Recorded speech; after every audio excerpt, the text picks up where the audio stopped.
और तारीख में पहली दफ़ा पाकिस्तान एयरफोर्स अनवील कर रहा है या दुनिया के सामने प्रेजेंट कर रहा है PL-50 long range BVR missiles को।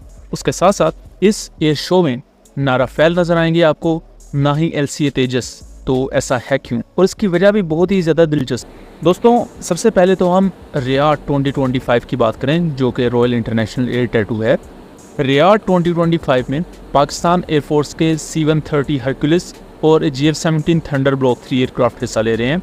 और GF-17 एयरक्राफ्ट ने यहाँ रिकॉर्ड फेरी रेंज का मुजाहरा भी किया है, यानी कि रियाद 2025 में पार्टिसिपेट करने के लिए पाकिस्तान से सॉर्टीज़ कंडक्ट की गई, रास्ते में एयर टू एयर रिफ्यूलिंग्स की गई और 6000 किलोमीटर से भी ज़्यादा का फासला तय किया गया।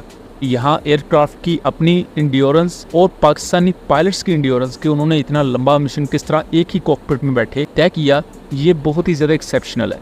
उसके बाद अगर GF-17 थंडर की सिर्फ यहाँ परफॉर्मेंस ही नहीं, बल्कि GF-17 किस किस्म के वेपन सिस्टम्स को यहाँ पर डिस्प्ले कर रहा है, वो भी बहुत ज़्यादा दिलचस्प है। इस एयर शो पर GF-17 पर जिस किस्म के भी वेपन्स इंटीग्रेट किए गए हैं, वो चाइनीज़ वेपन्स हों या वो पाकिस्तानी मेड बॉम्ब्स हों, उन तमाम को डिस्प्ले पर रखा गया है। और ये चीज़ चाइना खुद भी चाहता है, क्योंकि चाइना के भी फ़ायदे में है। वैसे तो चाइना की एविक कंपनी भी यहाँ पार्टिसिपेट कर रही है, लेकिन वो कोई फाइटर जेट नहीं अपना लेके गए, वो अपनी मुख्तलिफ दूसरे इक्विपमेंट को डिस्प्ले कर रहे हैं। यहाँ अगर वेपन सिस्टम्स की बात कर लें तो air to ground weapon system almost 90% Pakistan made हैं, जिनमें अलबत्तार बॉम्ब्स हैं, फिर रेंज एक्सटेंशन किट्स हैं जो कि 2019 में इंडिया के खिलाफ यूज़ की गई, और अलबत्तार बॉम्ब को नाइजीरिया सक्सेसफुली यूज़ करता आ रहा है। इसके साथ साथ यहाँ PL-15 और PL-10 मिसाइल आपको लगे हुए नजर आएंगे, जबकि अगर राइट साइड पर जाएं तो यहाँ हमें SD-10 या PL-12 medium range BVR missile लगे हुए नजर आएंगे। और इसके साथ साथ सबसे अहम चीज़ कि यहाँ पर आपको CM-400 AKG की बजाय CM-400 AR air launch supersonic missile देखने को मिलेगा। ये CM-400 AR क्या चीज़ है? सो इस तरह एक एयर लॉन्च सुपरसोनिक मिसाइल को पाकिस्तान ने एंटी रेडिएशन मिसाइल में कन्वर्ट कर दिया, और ये आपको रेंज तो 290 किलोमीटर की दे ही रहा है। और इसके साथ साथ जो न्यू वेरिएंट CM-400 AKG के हमारे सामने आए, वो हाइपरसोनिक स्पीड भी अपनी टर्मिनल फेज में अचीव कर रहे थे। तो इस तरह पाकिस्तान एयरफोर्स के पास हाइपरसोनिक वेपन कैपेबिलिटी भी आई, और सेम इसी मिसाइल को यूज़ किया गया इंडियन S-400 सिस्टम्स को डिस्ट्रॉय करने के लिए। अब ये तमाम चीज़ें तो एक साइड पर हैं, लेकिन क्वेश्चन ये है कि इंडिया का LCA तेजस एयरक्राफ्ट और फ्रांस का राफेल एयरक्राफ्ट रियाद 2025 से मिसिंग है। LCA तेजस के बारे में शुरू में इंडियन ओसेंट्स काफ़ी ज़्यादा गला फाड़ रहे थे कि ये UK में जाएगा, पूरी दुनिया तेजस की परफॉर्मेंस को देखकर हैरान रह जाएगी। इसमें रिसेंटली कुछ मॉडिफिकेशंस की गई हैं, और तेजस MK-1A पर भी टेस्टिंग ऑलमोस्ट इंडिया कंप्लीट कर चुका है और उसकी इंडक्शन पेंडिंग है। सो LCA तेजस को लेकर भी एंटिसिपेट किया जा रहा था कि हमें UK में देखने को मिल सकता है। और एक एयर शो पर अल्टीमेट बैटल होगी PR कैंपेन को लेकर, इंटरनेशनल मीडिया की तवज्जो को ग्रैब करने के लिए। क्या LCA तेजस उसमें कामयाब होगा या पाकिस्तान चाइना का GF-17? बट अल्टीमेटली LCA तेजस वहाँ कहीं भी नज़र नहीं आया, जिसका खदशा भी था। और अब इस चीज़ को इस तरह कवर अप किया जा रहा है कि इंडिया ने तो कभी ये बात की ही नहीं, बट इंडिया के जो इंटरनल सर्कल्स हैं उनमें ये बात चल रही थी कि LCA तेजस को UK भेजा जाएगा। बट रिसेंटली जिस तरह के उसमें इंजन के इश्यूज़ आ रहे हैं और इवन सॉफ्टवेयर ग्लिचेस हैं, और एयरक्राफ्ट उस तरह रेडी नहीं है जिस तरह इंडिया को चाहिए, यहाँ तक कि इस चीज़ को इंडियन एयर चीफ भी पॉइंट आउट कर चुके हैं। तो यही वो वजह है कि LCA तेजस को नहीं भेजा गया UK में। इसी तरह रिसेंटली फ्रेंच एयरफोर्स अपने बोइंग के E-3F सेंट्री और फ्रेंच नेवी अपने अटलांटिक 2 एयरक्राफ्ट को लेकर इस एयर शो में आ रही है, ना कि राफेल एयरक्राफ्ट को। हालांकि फ्रांस कंटिन्यूली राफेल एयरक्राफ्ट के साथ दुनिया के मुख्तलिफ एयर शोज़ में पार्टिसिपेट करता आया है, लेकिन इस एयर शो में राफेल का ना आना ये कहीं ना कहीं बता रहा है डसॉल्ट एविएशन की फ्रस्ट्रेशन को।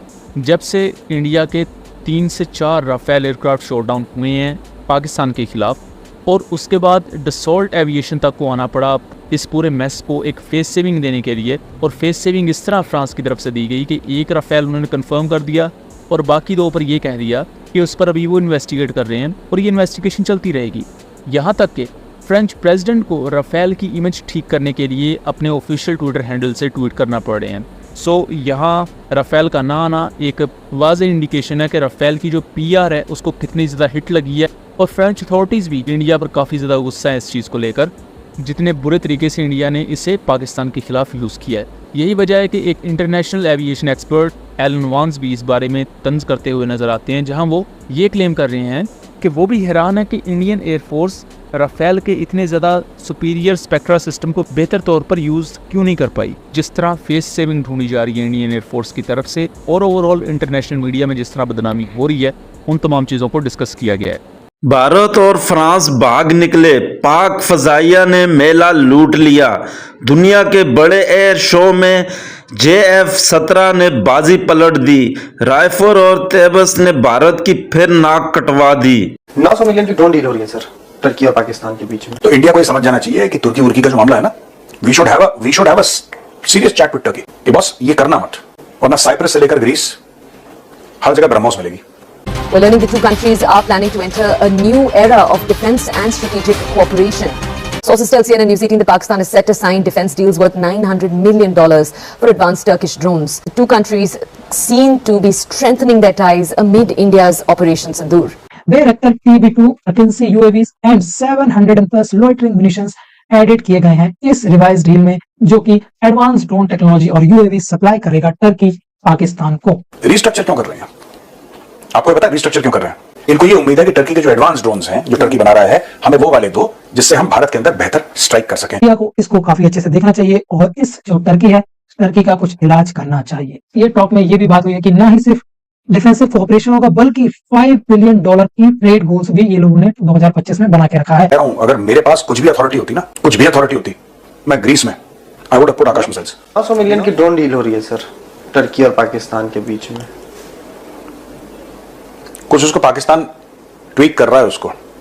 उसने बोला है कि in a bid to explore more advanced UAV system to improve precision strike and surveillance capabilities, Turkey and Pakistan are restructuring a USD 900 million drone deal following operational failure against India. ये तो अपना एक बात बताओ, ये क्यों restructure कर रहे हैं? What is the need to restructure the deal? तुर्की ड्रोन बना रहा है, पाकिस्तान खरीदना चाहता है। सबसे पहले बात बताइए कि पाकिस्तान के पास 900 मिलियन कहां से है? वर्ल्ड में यहीं से मिलेंगे। पाकिस्तान को तो वही फंड करते हैं। तो जो IMF चीनी के लिए बोल रहा है कि तुम चीनी का मत करो, उसको ड्रोन नहीं दिखाई दे रहे 900 मिलियन का? दिखाई दे रहे हैं, जाहिर सी बात है।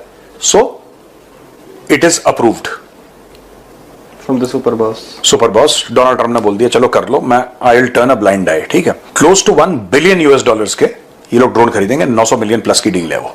रिसेंटली हुआ क्या है कि जो पाकिस्तान और टर्की के बीच में जो $900 मिलियन की ड्रोन डील हुई थी, उसको कैंसिल करके इस डील को दोबारा रिवाइज कर दिया गया है। क्यों? क्योंकि ऑपरेशन सिंदूर में जैसे पाकिस्तान को मुंह की खानी पड़ी, जितने भी पाकिस्तान को मुंह की खानी पड़ी ऑपरेशन सिंदूर में, सुनते जाइए, ड्रोन थे उस सबको इंडिया के जो एयर डिफेंस सिस्टम था उन्होंने डिस्ट्रॉय कर दिया। तो इस दौरान हुआ क्या कि पाकिस्तान चाहता है कि वो एडवांस ड्रोन्स, एडवांस वेपन्स चाहता है टर्की से, इसलिए उन्होंने अपनी पुरानी ओल्ड जो डील है $900 मिलियन की, वो कैंसिल करके नई एडवांस डील साइन की है। तो ये इसके इम्प्लीकेशन, ये जो डील थी वो थी USD 900 मिलियन की, जिसमें टर्किश मेड ड्रोन्स और म्यूनिशंस टर्की सप्लाई करने वाला था पाकिस्तान को। देन अब इसको रिवाइज्ड करके अब इंक्लूड किया गया है कुछ एडवांस ड्रोन्स और म्यूनिशंस, जिसमें Bayraktar TB2 Akinci UAVs and 700 plus loitering munitions added किए गए हैं इस रिवाइज डील में, जो कि एडवांस ड्रोन टेक्नोलॉजी और यूएवी सप्लाई करेगा टर्की पाकिस्तान को। Welcome back. You're watching the breaking news show on CNN News 18, and we're taking you right now to a CNN News 18 exclusive input on Pakistan and Turkey's deepening strategic defense ties. We're learning the two countries are planning to enter a new era of defense and strategic cooperation. In a high-level visit to Islamabad, Turkish Foreign Minister, you also had the defense ministers. They met with Pakistan's top civil military leadership, including the Prime Minister Shehbaz Sharif and the Army Chief Asim Munir. Sources tell CNN News 18 that Pakistan is set to sign defense deals worth $900 million for advanced Turkish drones. Now we're going to bring you more context on this right now, but the two countries seen to be strengthening their ties amid India's Operation Sindoor. We're going to bring you more context. $900 million drones. We'll bring you more context though on what else is purportedly planned between the two nations. Restructure क्यों कर रहे हैं? आपको ये पता है restructure क्यों कर रहे हैं? क्योंकि टर्की ने इनको कुछ ड्रोन दिए थे, टर्की ने इनको सारे ड्रोन नहीं दिए थे, और जो कुछ टर्की ने दिए थे वो फेल हो गए। इनको ये उम्मीद है कि टर्की के जो एडवांस ड्रोन्स हैं जो टर्की बना रहा है, हमें वो वाले दो जिससे हम भारत के अंदर बेहतर स्ट्राइक कर सकें। और सिर्फ ये बात नहीं है, हमें मैन पावर भी दो जो ड्रोन्स चलाएं।